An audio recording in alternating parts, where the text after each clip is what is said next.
Salom, qadrli tomoshabinlar. Agar siz pensiya yoshiga yaqinlashayotgan bo'lsangiz yoki allaqachon nafaqada bo'lsangiz, bu video siz uchun hayotiy ahamiyatga ega. Men buni behuda aytmayapman, chunki oldinda bizni kutilayotgan o'zgarishlar, afsuski, ko'pchiligimiz kutgandan ancha yomonroq bo'lishi mumkin. Bu shunchaki ogohlantirish emas, balki sizning moliyaviy kelajagingizni saqlab qolish uchun zarur bo'lgan ma'lumotdir.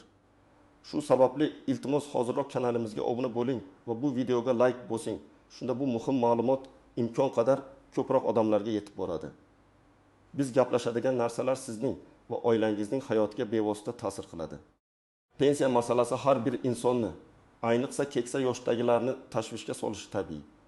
Yaqin o'tmishda, masalan, 20-30 yil oldin vaziyat ancha sodda edi. Sovet davridan qolgan mentalitet bo'yicha odamlar butun ish hayoti davomida davlat ularga qulay va munosib pensiya ta'minlab berishiga ishonishardi. Ko'pchilik uchun bu haqiqatan ham shunday edi. Bobomizning davrida pensiya masalasi juda oddiy edi. Yillar davomida ishladingizmi, davlat o'z zimmasiga olgan barcha majburiyatlarni bajardi.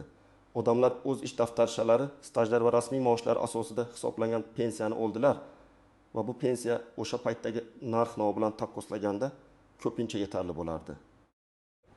Bozordan sabzavot sotib olish, kommunal to'lovlarni to'lash va hatto ba'zi kichik xaridlarni qilish imkoni bor edi. Eng asosiysi, pensiya doimiy va barqaror edi. Uning miqdori deyarli o'zgarmasdi va qimmatlashish jarayonlari bugungidek tez emasdi. O'sha paytda moliyaviy savodxonlik, investitsiyalar haqida o'ylash kamdan kam hol edi. Davlat hamma narsani hal qiladi degan ishonch kuchli edi. Bu ba'zi bir nuqsonlarga qaramay, aholi uchun ma'lum bir osoyishtalikni ta'minlagan tizim edi. Bugungi kunda vaziyat tubdan o'zgardi. Nafaqat bizning mamlakatimizda, balki butun dunyoda pensiya tizimlari misli ko'rilmagan bosim ostida qolmoqda. Sabablar juda ko'p va ular bir-biri bilan chambarchas bog'liq. Birinchidan, demografik o'zgarishlar. Aholi qarib bormoqda, ya'ni pensiya yoshidagi odamlar soni ishlaydigan va pensiya jamg'armalariga hissa qo'shadiganlar soniga nisbatan tez o'sib bormoqda. Ikkinchidan, tug'ilish darajasi pasaymoqda. Bu esa kelajakda ishlaydigan aholi sonining kamayishiga olib keladi. Uchinchidan, iqtisodiy o'zgarishlar, global inqirozlar, yuqori inflyatsiya pensiya jamg'armalarining qadrini yo'qotmoqda. An'anaviy pensiya tizimlari ko'pincha solidar tizim deb ataladigan, ya'ni bugungi ishchilarning to'lovlari bugungi pensionerlarni moliyalashtirishiga asoslangan tizimlar bunday yukni ko'tara olmayapti. Davlat byudjetlari tobora ko'proq bosim ostida qolmoqda va pensiya to'lovlarini qoplash uchun boshqa sohalardan pul ajratishga majbur bo'lmoqda. Bu esa o'z navbatida davlatning iqtisodiy rivojlanish imkoniyatlarini cheklaydi. Avvalgi barqarorlik va'da qilingan tizim endi noaniqlik dengiziga g'arq bo'lmoqda. Pensiyalar yetarli emasligi, umr bo'yi yig'ilgan mablag'larning inflyatsiya tomonidan yutib yuborishi haqidagi xabarlar tobora ko'payib bormoqda. Odamlar yillar davomida to'lagan soliqlari va hissa to'lovlari kelajakda ularga munosib hayot kechirishga yordam bermasligini tushunishni boshladilar. Bu jiddiy muammo, chunki u nafaqat iqtisodiy, balki ijtimoiy barqarorlikka ham tahdid soladi. Endi esa eng muhim qismga o'tamiz. Hozirgi vaziyatda nimalarni bilishimiz kerak? Kimlar ayniqsa tashvishga tushishi lozim va kimlar nisbatan xotirjam bo'lishi mumkin? Bu masalani chuqur tahlil qilamiz. Birinchi navbatda shuni tushunish kerakki, pensiya tizimining falsafasi tubdan o'zgargan. Davlatning yakka o'zi sizni to'liq ta'minlaydi degan g'oyadan asta-sekin chekinilmoqda. Endi bu mas'uliyatning bir qismi har bir shaxsning o'z zimmasiga yuklanadi. Ya'ni siz faqat davlat pensiyasiga umid qila olmaysiz. Bu pensiya tushkunligi deb ataladigan muammoning ildizi. Ya'ni sizning ish haqingiz va pensiya miqdori o'rtasidagi jiddiy tafovut. Kimlar ayniqsa tashvishga tushishi kerak? Faqat davlat pensiyasiga ishonadiganlar. Agar siz butun umringiz davomida rasmiy ishda ishlagan bo'lsangiz va faqat davlat tomonidan beriladigan pensiyaga umid qilsangiz, siz jiddiy xavf ostidasiz. Davlat pensiyasi ko'pincha sizning oldingi daromadingizning kichik bir qismidan qo'pollaydi. Masalan, 5 yoshli Zafar akaga qaraylik. U 30 yil davomida zavodda ishladi. O'rtacha oylik maoshi 4 million so'm edi. Pensiyaga chiqqach, u taxminan 20 million so'm pensiya oladi. Bu pensiya uning kommunal to'lovlari, oziq-ovqat va dori-darmon xarajatlarining bir qisminigina qoplashi mumkin. Lekin avvalgi turmush tarzini saqlab qolishga yetmaydi. Oylik 20 million so'm bilan u qanday qilib o'z ehtiyojlarini qondira oladi?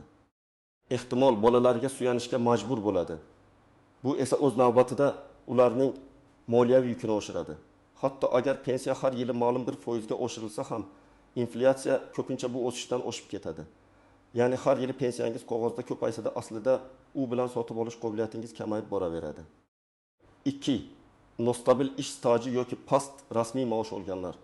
Agar siz uzoq yillar qora maosh bilan ishlagan bo'lsangiz, ya'ni davlatga pensiya jamg'armasiga to'lovlar kam o'tkazilgan bo'lsa, sizning pensiyangiz minimal darajada bo'ladi.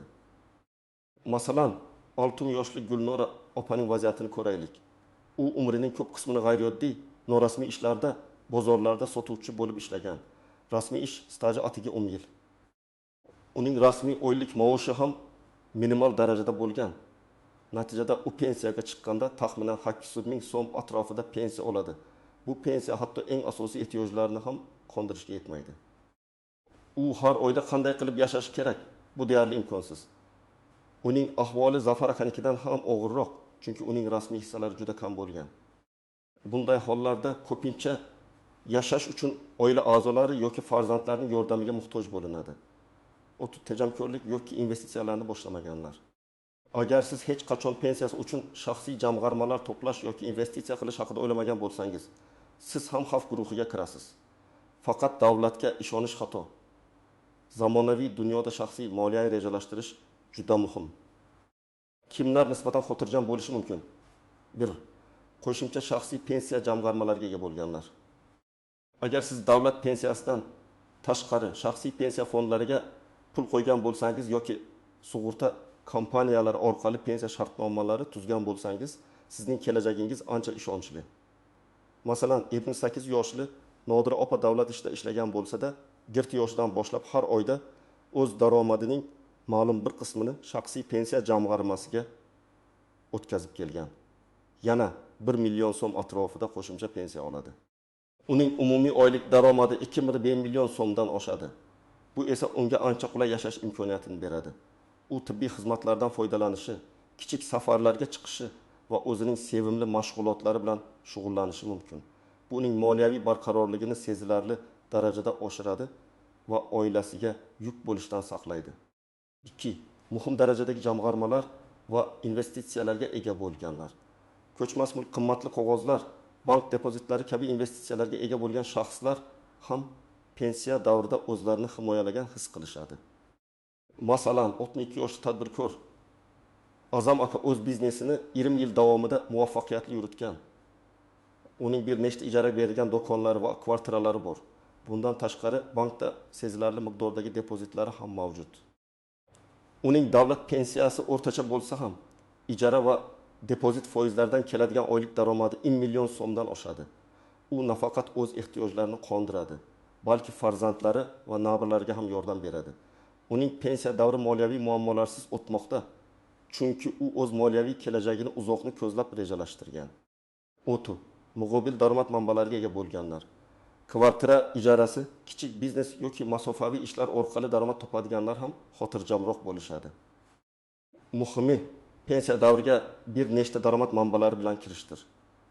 Masalan, 35 yoshli Dilorom opa o'qituvchi bo'lib ishlagan, hozir esa nafaqada. Uning o'zi uchun yetarli pensiyasi bor, lekin bundan tashqari u yosh talabalarga ingliz tilidan onlayn dars beradi. Bu unga qo'shimcha daromad keltiradi. U o'zini foydali his qiladi va zamonaviy texnologiyalar bilan hamnafas bo'lishga yordam beradi. Uning daromadlari davlat pensiyasidan ham oshib ketadi. Shunday qilib, ko'rib turganingizdek, vaziyat faqatgina davlatdan pensiya kutib o'tirishga imkon bermaydi. Har birimiz o'z moliyaviy kelajagimiz uchun mas'uliyatni o'z zimmamizga olishimiz shart. Endi esa pensiya tizimining kamroq ko'rinadigan, lekin muhim bo'lgan jihatlari, istisnolari va tuzoqlariga e'tibor qaratamiz. Ko'pchilik bilmaydigan yoki e'tibordan chetda qoldiradigan nuanslar kelajakda katta muammolarga olib kelishi mumkin. Istisnolar va maxsus toifalar, ba'zi kasb egalari yoki maxsus xizmatlari uchun pensiya imtiyozlari mavjud bo'lishi mumkin. Masalan, xavfli sharoitlarda ishlaganlar, harbiy xizmatchilar, nogironligi bo'lgan shaxslar uchun pensiya hisoblash usullari farq qiladi. Xavfli sharoitlarda ishlaganlar, kimyo sanoati, kon sanoati kabi sohalarda ishlaganlar ko'pincha pensiya yoshiga ertaroq chiqish huquqiga ega bo'ladilar va ularning pensiya miqdori ko'proq bo'lishi mumkin. Lekin bu imtiyozlarni olish uchun barcha hujjatlar, ish staji va mehnat sharoitlari to'g'ri rasmiylashtirilgan bo'lishi kerak. Aks holda yillar davomida qilingan mehnat hisobga olinmasligi mumkin. Harbiy xizmatchilar, ularning pensiya tizimi fuqarolik pensiya tizimidan farq qiladi va xizmat muddatiga, unvoniga, maxsus mukofotlarga qarab belgilanadi. Bu sohada ham o'ziga xos hisoblashlar va imtiyozlar bor. Nogironligi bo'lgan shaxslar, ularga pensiya nafaqalari boshqacha tartibda tayinlanadi. Ko'pincha mehnat stajiga qaramasdan, ammo bu nafaqalarning miqdori ham inflyatsiya ta'sirida qadrsizlanishi mumkin. Bu toifadagi shaxslar o'zlariga tegishli barcha imtiyozlarni bilishlari va ulardan foydalanishlari juda muhimdir. Tuzoqlar va ko'rinmas nüanslar. 1. Inflyatsiya bu eng katta o'g'ri. Yuqorida aytib o'tganimizdek, pensiyalar inflyatsiya sur'atlariga mos ravishda oshirilmasligi mumkin. Natijada pensiyangizning sotib olish qobiliyati yildan yilga kamayib boradi. Masalan, bugun siz 1 million so'mga ma'lum miqdorda oziq-ovqat va dori sotib olsangiz, 5 yildan keyin shu 1 million so'mga agar pensiya inflyatsiyadan kamroq oshsa, ancha kamroq narsa olishingiz mumkin. Bu nafaqat moliyaviy ahvolingizni yomonlashtiradi, balki ruhiy holatingizga ham salbiy ta'sir ko'rsatadi. 2. Davlat siyosatidagi o'zgarishlar. Pensiya qonunchiligi doimiy emas. Hukumatlar demografik yoki iqtisodiy vaziyatga qarab pensiya tizimini o'zgartirishi mumkin.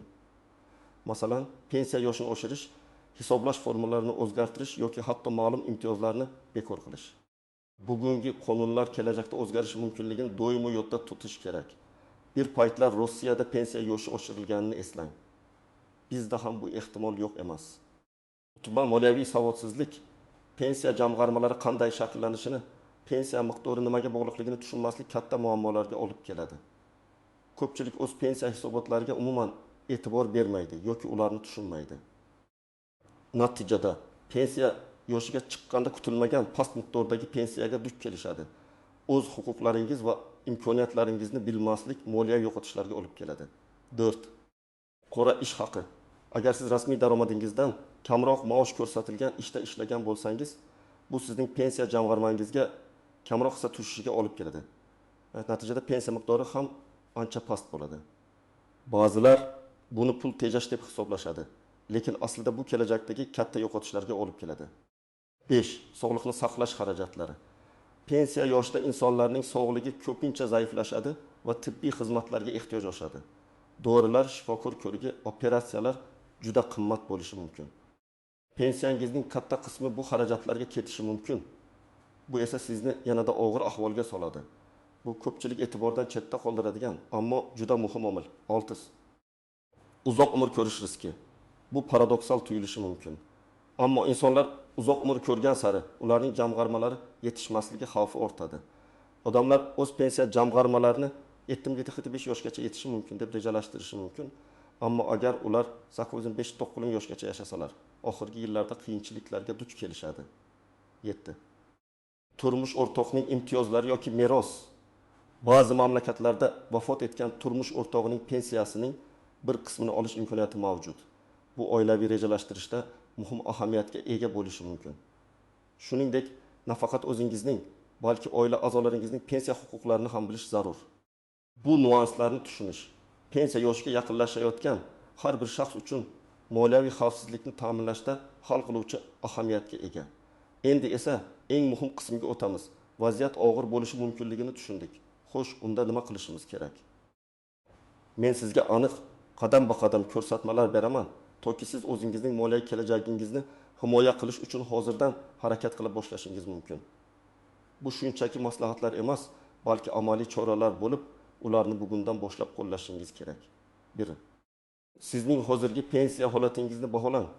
Qayerga borish kerak? Eng avvalo, siz yashash joyingizdagi pensiya jamg'armasi filialiga boring. Bu tashrifni kechiktirmang. Agar imkon bo'lsa, elektron davlat xizmatlari portali My Taykakov orqali ham ma'lumot olish mumkin, ammo shaxsiy tashrif ko'proq foyda beradi. Qanday hujjatlar kerak?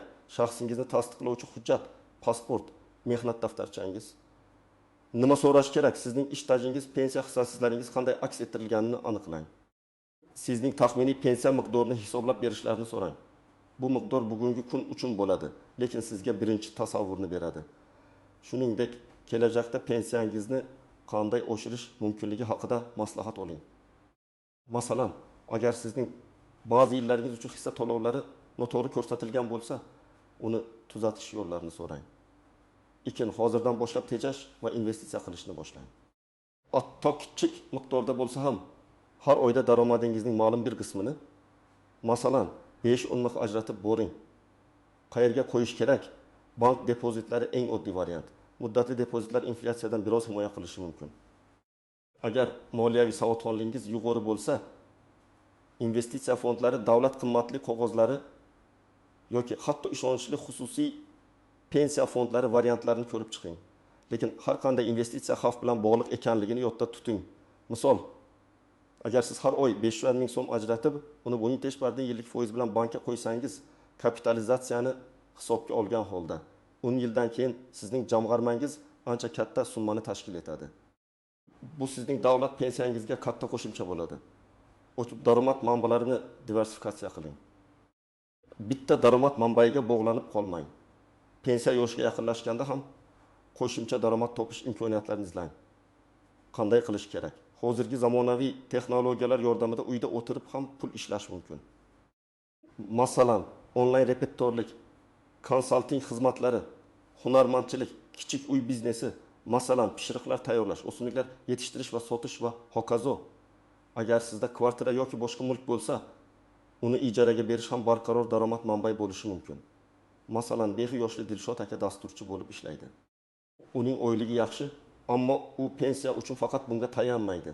U bo'sh vaqtlarda mustaqil, freelance loyihalarni bajaradi. Bu esa unga qo'shimcha daromad keltiradi. U bu pulni investitsiya qilishga sarflaydi. Tari, sog'ligingizga e'tibor bering. Bu moliyaviy maslahat emasdek tuyulishi mumkin, lekin aslida juda muhim. Sog'lom turmush tarzi, muntazam tekshiruvlar, to'g'ri ovqatlanish va jismoniy faollik pensiya yoshida tibbiy xarajatlarni sezilarli darajada kamaytiradi. Sog'lom bo'lish bu pulni tejash demakdir. 5. Moliyaviy savodxonligingizni oshiring. Kitoblar o'qing, vebinarlarni ko'ring, ishonchli moliyaviy bloglar va YouTube kanallarini kuzating. Qanday qilib byudjetni boshqarish, tejash, investitsiya qilish haqida bilimga ega bo'lishingiz kerak. Moliyaviy savodsizlik kelajakdagi muammolarning asosiy sabablaridan biridir. 6. Moliyaviy maslahatchi bilan gaplashing. Agar sizning moliyaviy ahvolingiz murakkab bo'lsa yoki investitsiya masalalarida yordamga muhtoj bo'lsangiz, ishonchli moliyaviy maslahatchi bilan bog'laning. U sizga shaxsiy moliyaviy reja tuzishda yordam berishi mumkin. Ammo maslahatchi tanlashda ehtiyot bo'ling. Faqat litsenziyaga ega va ishonchli mutaxassislarga murojaat qiling. Ushbu amaliy qadamlar sizga eng yomoniga tayyorlanish va pensiya davringizni moliyaviy jihatdan barqaror qilishda yordam beradi. Esingizda bo'lsin, eng muhimi harakatni hozirdan boshlash. Kechiktirish faqat vaziyatni yomonlashtiradi. Qadrli do'stlar, bugungi videoda biz pensiya tizimidagi murakkab vaziyatni, uning ildizlarini va sizni qanday xavf-xatarlar kutayotganini atroflicha muhokama qildik. Shuningdek, kimlar ko'proq tashvishlanishi kerakligini va kimlar nisbatan xotirjam bo'lishi mumkinligini tushuntirib berdim. Eng muhimi, biz qiyinchiliklarga tayyorgarlik ko'rish uchun nimalar qilishimiz kerakligi haqida aniq va amaliy tavsiyalar berdim. Esingizda bo'lsin, eng yomoniga tayyorgarlik ko'rish bu optimizmni yo'qotish emas, balki kelajagingizni mustahkamlashdir. Har bir insonning shaxsiy moliyaviy xavfsizligi butun oilaning farovonligini ta'minlaydi. O'z kelajagingizga befarq bo'lmang. Bu video siz uchun foydali bo'ldi deb umid qilaman. Sizning bu boradagi fikrlaringiz, tajribalaringiz yoki qo'shimcha savollaringiz bo'lsa, izohlarda yozib qoldiring. Bu boshqa tomoshabinlar uchun ham juda foydali bo'lishi mumkin. Videoga like bosishni va kanalimizga obuna bo'lishni unutmang. Shunda biz kelajakda ham shunga o'xshash muhim va dolzarb mavzularni yoritishda davom etamiz. O'zingizni va yaqinlaringizni asrang. Keyingi videolarda ko'rishguncha.